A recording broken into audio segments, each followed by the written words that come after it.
Tu achètes en dessous du prix marché avec beaucoup de travaux à faire, mais au moins tu repars d'un bien propre, neuf, nickel, comme tu veux, comme si c'était pour moi. Je le décore comme si c'était pour moi. Et tu vas louer en longue durée. Et je vais louer en longue durée. Je vais peut-être tester la courte durée. Il y en aura toujours des opportunités sur le marché. Ouais. Après, est-ce que toi, tu es dispo pour les saisir au bon moment? Ok, les prêts sont peut-être à 4%, mais est-ce que tu vas attendre un an? Peut-être que l'année prochaine, tu n'auras pas le temps, tu seras sur d'autres projets, tu auras créé ta boîte ou je sais pas quoi. Super, on démarre ce podcast. Salut Bruno. Salut Jérémy. On reçoit Bruno qui est le fondateur de Monsieur Hugo. Bruno Cantegrel, investisseur, entrepreneur. On va parler de plein de sujets, on va parler de ton parcours, on va parler de gestion locative, d'impayés. Il se peut qu'il y ait même plusieurs épisodes tellement on a de choses à se raconter. Écoute, je pense que c'est un sujet que j'ai pas assez traité, c'est un sujet qui est très technique, pédagogique, tu vois, les différentes choses que tu peux mettre dans un bail, les garanties que tu peux prendre pour éviter les impayés. Toi, tu es bien placé pour en parler parce que tu gères Monsieur Hugo qui est aujourd'hui un gestionnaire pour des, je sais pas, milliers, dizaines de milliers. Pour des milliers. Pour des milliers des milliers de locataires? Des milliers de propriétaires bailleurs. Milliers de propriétaires bailleurs, ok. Et du coup, peut-être des dizaines de milliers de locataires. Et oui, parce qu'on a beaucoup de colocs. Moi, je vais tester l'outil. Je te l'ai promis et je vous ferai d'ailleurs un retour sur cet outil pour voir comment je l'ai trouvé. J'ai vu des avantages sur le fait vous avez des garanties qui sont associées, qui sont vraiment chouettes, notamment des dépannages à hauteur de 400 € qui seraient couverts par l'assurance. Assez chouette. Donc voilà, sans plus tarder, est-ce que tu peux, pour commencer, te présenter tout simplement et nous dire d'où tu viens? Tu as le droit de démarrer très tôt. Ok, écoute, merci en tout cas de me recevoir sur ton podcast, hein, ça me fait plaisir. Donc moi je suis Bruno Cantegrel. J'ai un passif d'investisseur, en fait j'investis depuis plus de 20 ans maintenant. J'ai commencé avec un conseiller en gestion patrimoniale. Ok. Peut-être tous passer par là au début quand on ne sait pas par où commencer. Et il m'avait effectivement conseillé d'investir dans des lois de défiscalisation. Tout ce qui est loi de défiscalisation, donc une des premières, c'était les lois d'Eurobien. Ouais. Ça peut-être connu. Puis après, maintenant, il y a toutes celles qui sont suivies. Voilà, donc j'ai commencé dans un d'Eurobien, en fait, dans le sud-ouest, dans des régions, en fait, où il n'y avait pas assez de logements, tout simplement. Donc, des promoteurs, en fait, investissaient en masse et puis ils recherchaient des gens pour acheter des appartements. Donc, c'est un programme de défiscalisation. Donc, j'ai commencé par ça. Pour tout te dire, j'ai jamais été visiter le bien. Alors, le Dorobien, c'était C'était pour ceux qui savent pas. Alors, le Dorobien, en fait, ça fait partie des lois de défiscalisation. Ouais. Ça m'a été vendu et proposé comme un produit de retraite. Ouais. Parce que derrière, tu achètes dans du neuf, ce qu'on appelle en VFA. Ouais. Tu achètes sur plan. 1 an et demi après, tu as ton logement qui arrive. Tu payes les intérêts intercalaires le temps que le logement arrive. Après, le gestionnaire te trouve un locataire. Et derrière, en fait, tu perçois des loyers. Ça, c'est l'investissement traditionnel. Et la loi de défiscalisation te permet effectivement de réduire tes impôts. Parce que tu viens réduire, en fait, passer en charge notamment une partie de l'investissement que tu as fait. Donc, tous les ans, tu passes, je crois que c'est 8%, tu déduis 8% en fait du montant d'investissement. Donc, finalement, tu te crées un déficit foncier. Ouais. Et en créant un déficit foncier, en plus, l'avantage de ces lois-là, c'est que tu peux le reporter, en fait, sur ta déclaration de revenus. Okay. Donc, finalement, ça te fait baisser tes impôts au final. T'avais une formation IMO, toi, ou c'était quoi ta formation Alors, pas du tout. J'avais une formation ingénieur. Après l'immobilier, moi, je m'intéresse, tu vas rigoler, mais depuis tout petit, je joue au Monopoly. Ça compte. J'étais à fond, là, toutes les vacances. Le premier achat IMO, c'était rue de la Paix. C'était rue de la Paix. Je kiffe, c'était de mettre des hôtels quand je pouvais. Faire raquer tout le monde. Voilà, donc ça a commencé plus par un côté un peu ludique et voilà. Après, j'ai pas eu forcément de formation. Après, c'est à travers mon parcours où j'ai pu apprendre au fur et à mesure. Et puis au travers des investissements, parce que tu apprends beaucoup sur le terrain en investissant, en discutant avec des experts, soit des CGP ou bien des notaires ou autres. Tu arrives quand même en lisant beaucoup de choses aussi. Voilà, donc j'ai un peu découvert ce monde-là, et puis l'investissement. Et quand j'ai commencé par les Eurobiens, on m'a dit ouais, c'est super, tu vas gagner de l'argent, tu vas gagner beaucoup d'argent, et tu vas voir, tu vas payer beaucoup moins d'impôts. Enfin, c'était ça qui était vendu au début. Alors certes, effectivement, tu réduis tes impôts, mais d'un autre côté, tu achètes un bien sur plan que tu visites pas forcément parce qu'il n'existe pas. Se faire des visites d'appartements témoins. Ouais, même pas. Tu visites. C'était où cet appart ? C'était dans le nord de Toulouse. D'accord. Mais en banlieue. Vraiment. Ok. Donc la contrepartie, c'est que finalement, tu sais pas trop où t'achètes. On te dit, ouais, on te montre des chiffres, des bilans sur Excel qui te font rêver. Tu vas économiser ça. Puis au final, le côté pierre et localisation, pas de porte, on n'en parle pas trop. Tu te dis, ne t'inquiète pas, il y a un gestionnaire qui va gérer, on va trouver les locataires. Et tu t'occupes de rien, tu verras l'argent, il va rentrer tout seul. Donc j'ai dit, ok, on va essayer. Et au final, il y a eu quand même quelques déboires. C'est que le gestionnaire, en fait, a mis quasiment 9 mois pour trouver un locataire. C'est énorme. Vache. Sachant qu'au bout de 12 mois, tu perds ton avantage fiscal si tu ne l'as pas loué. Donc, tu étais un petit peu en stress, hein, parce que si tu perds tes avantages fiscaux, il n'y a aucun intérêt. Tu achètes beaucoup plus cher parce que, 1, c'est du neuf. 2, tu as toute une chaîne entre le promoteur, constructeur, le gestionnaire, le CGP. Enfin, il y a du monde en fait dans la chaîne pour te vendre ce type de programme. Donc, finalement, tu achètes beaucoup plus cher que le prix du marché. Bon, ça, je l'ai un peu découvert après en regardant ils te le disent pas généralement. Ils te le disent pas. Les loyers, j'ai dû baisser mon loyer. Pas le choix. L'agence m'a dit, désolé, hein, mais si vous baissez pas votre loyer, votre truc, il va pas se louer. Et j'ai dit, mais comment que ça se fait pourtant, l'étude de marché et tout ça. Enfin, c'était beau sur le papier. En fait, le papier fait beaucoup rêver, mais finalement, la réalité du terrain te rattrape très vite. Donc, j'ai dû baisser mon loyer. Et en plus, on m'avait proposé un prêt variable, à taux variable. Non, ça se fait plus trop, ça. Non, pas en France. Il y en a moins en France, en tout cas. Il y en a tu peux toujours le demander. Hein. Il y en a qui l'ont fait quand les taux ils sont montés à 4,5. Il y a des personnes qui ont redemandé des taux un peu variables. Mais c'est pas très français aujourd'hui. En tout cas, maintenant, ça se fait plus parce que les taux ont été bas. Donc, comment ça fonctionne ton taux variable, si tu peux en parler pour ceux qui... Ouais, en fait, au lieu d'avoir un taux fixe à 3,5 ou 4%, comme c'est un peu aujourd'hui la norme, il y a un an, on était en dessous des 1%. Là, on te dit, voilà, on va te proposer un taux à 2%, capé plus ou moins 1. Ok. C'est-à-dire que tu peux descendre à 1%, mais tu peux aussi monter à 3%. À 3%, ok. Et en fait, t'en sais rien, quoi. Ça dépend un peu de la conjoncture économique. Et donc, manque de bol, c'est que les taux, ils avaient remonté, donc mon taux variable avait augmenté, donc j'avais pris plus 1 point dans la vue. Donc, la combinaison de j'arrive pas à louer au loyer prévu plus l'augmentation de l'emprunt. Ça m'avait tellement énervé que j'avais voulu tout revendre. Tu vois, c'est la première tentative, ça avait été limite un échec et ça m'avait un peu dégoûté. Donc, je vais tout revendre. Finalement, ils ont trouvé un locataire. Finalement, j'ai accepté j'ai pu repasser mon taux variable sur un taux fixe, mais j'ai quand même reperdu un petit peu. Voilà, c'était un peu mon premier investissement. Donc, bon début, en tout cas. Ouais, un bon début d'apprentissage bien pourri. Et puis après, je me suis dit, tiens, pourquoi pas, on peut faire mieux que ça, quoi. Ce que j'ai fait, je me débrouillais mieux au Monopoly que dans la vraie vie. Et donc, du coup, après, je suis passé sur un autre format d'investissement qui était les résidences de service. Okay. Des résidences de service, si tu connais, tu as plusieurs formules. Tu investis dans des résidences de vacances, type Pierre et Vacances, Maëva, tout ça. Donc, tu achètes dans du neuf et ensuite, tu récupères des loyers. Parce que c'est des vacanciers qui te payent. Donc, tu avais des résidences étudiantes. Donc là, tu achètes juste un appartement et c'est géré par un gestionnaire. Après, tu as les résidences dites de seniors, enfin les résidences de seniors. Donc, moi, j'étais parti plutôt sur les résidences étudiantes.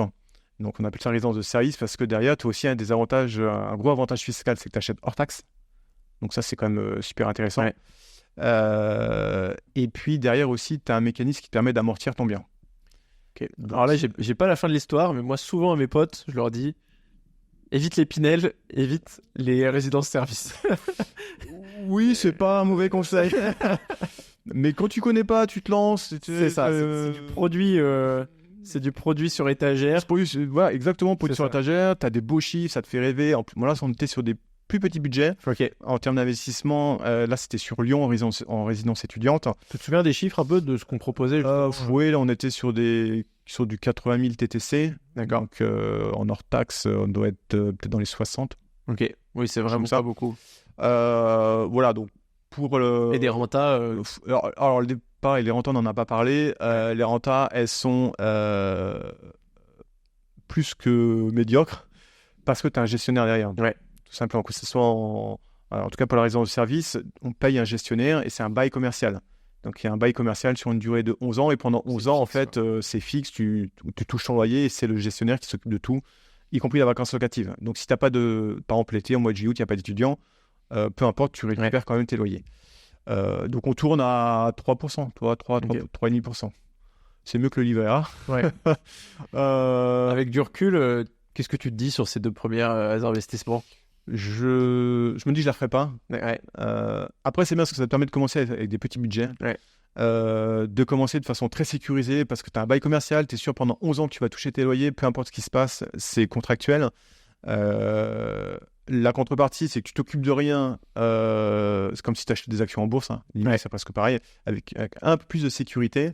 Mais par contre, en termes de rentabilité, il ne faut pas chercher la rentabilité. Ça peut être bien pour se lancer, pour la personne qui veut pas trop s'en occuper, qui veut pas prendre trop de risques. Mais si tu cherches de la rentabilité, c'est pas trop le bon plan. Et puis, c'est des investissements que tu es obligé de garder 20 ans.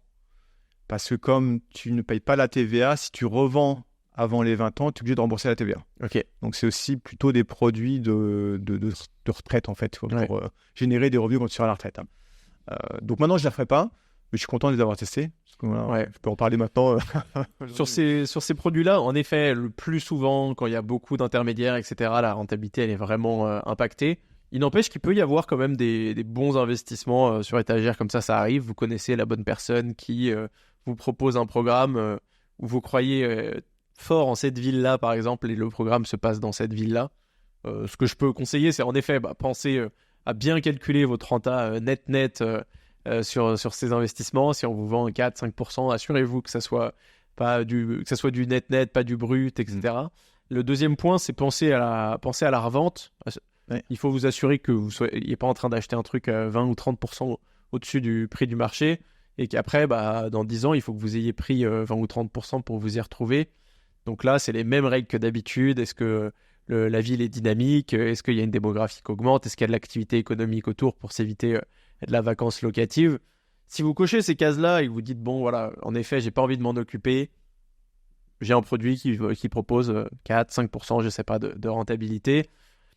Ça peut être un choix, mais il faut vraiment être dans la bonne ville où les seuls Pinel qui ont vraiment bien marché, des exemples que j'ai eus dans mes la plupart des personnes d'ailleurs qui passent au micro, elles ont commencé par un invest un peu pourri, tu vois. Parce qu'en fait, c'est des personnes qui sont curieuses, qui démarrent et après elles apprennent à faire par elles-mêmes.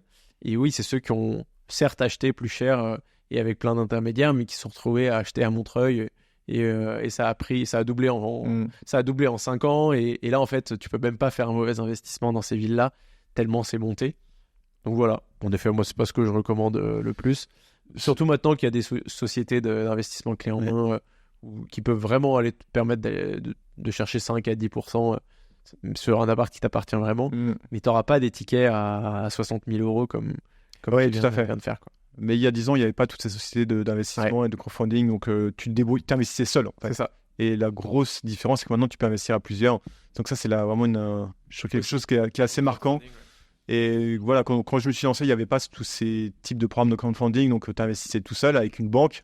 Voilà, donc du coup, après, j'ai quand même arrêté ces investissements exotiques. Je me suis recentré sur de l'ancien, sur des studios à retaper. Donc j'aime bien avoir des vieilles ruines que tu retapes, que tu remets propres. Parce que l'idée, c'est d'avoir des logements qui soient refaits à neuf, avec une bonne isolation, tant phonique que énergétique, avec quelque chose qui soit vraiment propre pour le locataire. Puisque tu as les locataires que tu mérites. Donc si tu leur donnes un logement en mauvais état, ils vont un peu pas l'entretenir. Voilà, donc c'est pas l'idée. Donc j'ai testé les box.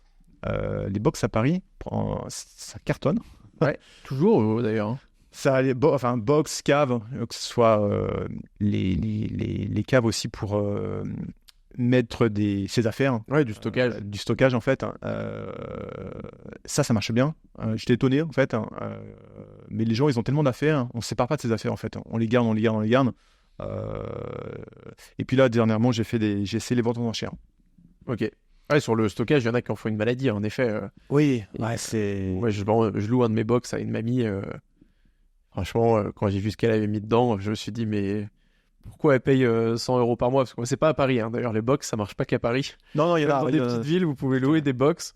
Et c'est un box qui doit valoir 10 000 €. Tu loues 100 € par mois, ça bougera jamais. Elle gardera jusqu'à ce qu'elle meure, malheureusement. Mais ça marche mieux dans les grandes villes où il y a peu d'espace. Aussi. Tu vas dans en région, les gens ils ont plus d'espace, ils peuvent avoir un garage ou autre, mais là dans les grandes villes, il n'y a pas d'espace de stockage.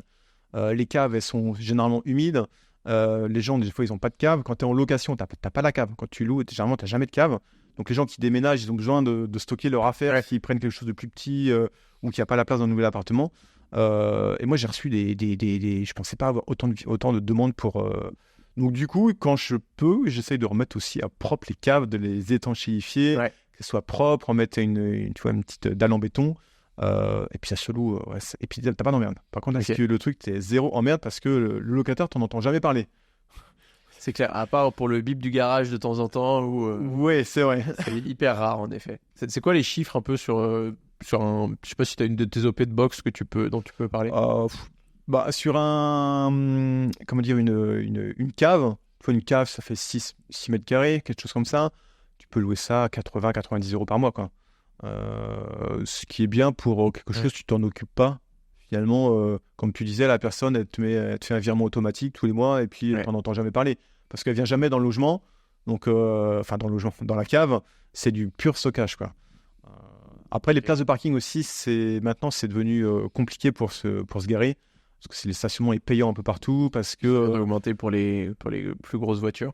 Pour les plus grosses voitures. Après, ils mettent des pistes cyclables partout. Donc, tu n'as plus de place pour te garer. Une place de parking, tu vois, en proche région parisienne, ça fait à peu près 15 mètres carrés, une place de parking.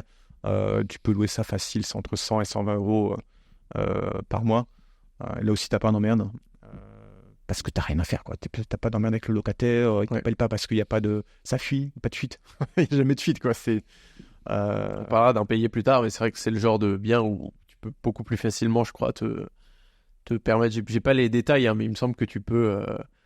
plus facilement aller vider ce box et passer à la suite. Je sais pas si tu sais comment ça se passe pour si t'as un locataire de box qui paye pas. Écoute, c'est considéré comme un impayé aussi. Après, on est sur des montants plus petits, tu vois, pour une centaine d'euros, généralement les gens ils payent, quoi. Déjà, mais t'as pas de trêve hivernale, t'as pas. Ouais, tout à fait. C'est longueur administrative, quoi. Exactement. Ouais. Et puis les gens qui ont une voiture, qui te louent un box, ils ont on va dire un pouvoir d'achat quand même. Donc ils peuvent avoir 100 € pour mettre en sécurité leur voiture plutôt que la laisser dehors avec les intempéries, les casses, les vols, etc. Donc moi, j'ai jamais eu de soucis pour les box. Après, le petit bémol, c'est que les frais de notaire sont très élevés. Oui. Sur des box, c'est très, très élevé. Et les frais d'agence aussi, souvent, s'il y a une agence entre les deux, parce qu'ils vont pas se contenter des 5% habituels. On est sur un montant on est à plus de 10%, quoi. Donc, pour une place de parking à 20 000 €, tu as déjà 2 000 €, 2 000 € de notaire, quoi. Pas sans compter les frais d'agence que tu peux... Donc voilà, mais voilà, hormis ça, c'est quand même un investissement qui ne nécessite pas beaucoup d'entretien ou de choses à faire, quoi. Ok. Les box, tu referais Pour le moment, j'en fais plus trop, parce que déjà, il y en a très peu à la vente. C'est une denrée rare. Dès qu'il y en a un, il part dans la journée. Et puis, je préfère me concentrer sur des appartements, sur des studios. Je préfère rénover. C'est plus là pour effectivement mettre à disposition des appartements et les louer à des personnes que de faire la location pour des voitures. J'entends. C'est quoi qui t'a donné envie de te lancer dans l'immobilier, tu vois, est-ce que t'as été tu disais que t'as été piqué très jeune pour le Monopoly, mais Et qu'est-ce qui fait que tu as préféré l'immobilier à d'autres secteurs? Je pense qu'il y a effectivement, déjà, on en rigolait tout à l'heure, mais il y a effectivement ce jeu-là qui m'a toujours plu. J'ai passé des heures et des heures pendant les grandes vacances d'été. Faut que je fasse des soirées Monopoly avec les invités du podcast. Là, ça pourrait être génial, les gars. J'achète la rue de la Paix. Ça va te coûter cher loyer. Et puis non, parce que j'aime la pierre aussi. J'aime la pierre, j'aime bricoler. Donc j'aime bien aussi, à mes tout débuts, c'est moi qui refaisais les logements. Donc je bricolais pas mal et je refaisais avec mon père en fait tout ce qui était électricité, plomberie, peinture, etc. Côté aussi un peu bricolage, le fait que ça soit c'est matérialisé, c'est de la pierre, contrairement à ce que tu peux acheter avec si tu as un livret A ou des actions en bourse, si matériel, tu te rends pas compte du produit fini. Là tu passes du temps à déjà à acheter, à faire les travaux, à trouver les meubles, à penser comment tu vas organiser l'espace de vie à l'intérieur, quelle couleur, c'est quoi la décoration. C'est un vrai projet que tu montes. Et derrière, ton truc qui prend vie, c'est pas juste un bout de papier comme avec des plateformes collaboratives où finalement, tu achètes un bout de papier, tu dis tiens, j'ai pris X milliers d'euros dans un appartement, mais ça reste un bout de papier, quoi. J'ai toujours été attaché à la pierre, au côté un peu pierre, au côté matériel de la chose, quoi. C'est quoi est-ce que tu considères que tu as un peu dans les investissements que tu as fait, que tu as une spécialité ou une expertise, un truc que tu maîtrises particulièrement bien? Je dirais peut-être maintenant, je dirais plutôt essayer de dénicher des biens où il y a beaucoup de travaux qui sont un peu atypiques. Je te donne un exemple. Là, le projet en cours, c'est de racheter les combles d'un immeuble pour pouvoir le transformer en logement. Et ce type de projet qui sort un peu des sentiers battus, je trouve que c'est intéressant parce que ça te met pas mal de challenge. Tu te dis, voilà, tu pars t'as juste des combles, tu peux pas, t'as même pas 1,80 m au fait. Et tu dis, mais tu peux en faire quelque chose de vivant, de super beau. Donc, trouver ce genre d'opportunité, de pouvoir y penser, de se dire, mais qu'est-ce que tu peux faire avec, de monter les dossiers, tu vois, les dossiers d'urbanisme. Là, tu as des dossiers épais comme ça. Retravailler des plans pour le dernier projet, j'ai dû faire 5 allers-retours avec la mairie, déposer 5 dossiers différents. Après, il y en a qui n'ont pas le temps, qui préfèrent acheter. Je vais à l'agence ou je vais sur le Bon Coin, j'achète, etc. Déjà maintenant, j'aime bien ce genre de projet un peu plus challengeant, qui sort un peu de l'ordinaire. Je reste sur de l'ancien et sur de la longue durée, quoi. Ok. Aller chercher des mètres carrés qui sont inexploités, qui sont peut-être même pas sur l'annonce. Ça arrive, qui sont pas. Donc, tu as deux types d'annonces que tu vas pouvoir trouver. Tu as l'annonce où il a mis 50 mètres carrés, mais en fait, il y a 30 vrais mètres et 20 mètres carrés inutilisés ou inutilisables. Et donc, ça, c'est des annonces qui sont vendeuses. Et après, tu as l'inverse. Tu as des annonces qui te montrent 30 mètres carrés et ils te parlent à peine des 20 mètres carrés de plus. Et là, c'est à toi d'aller identifier un peu la chose, trouver et être le premier investisseur qui voit ce potentiel. Toi, ça serait quoi les techniques justement pour aller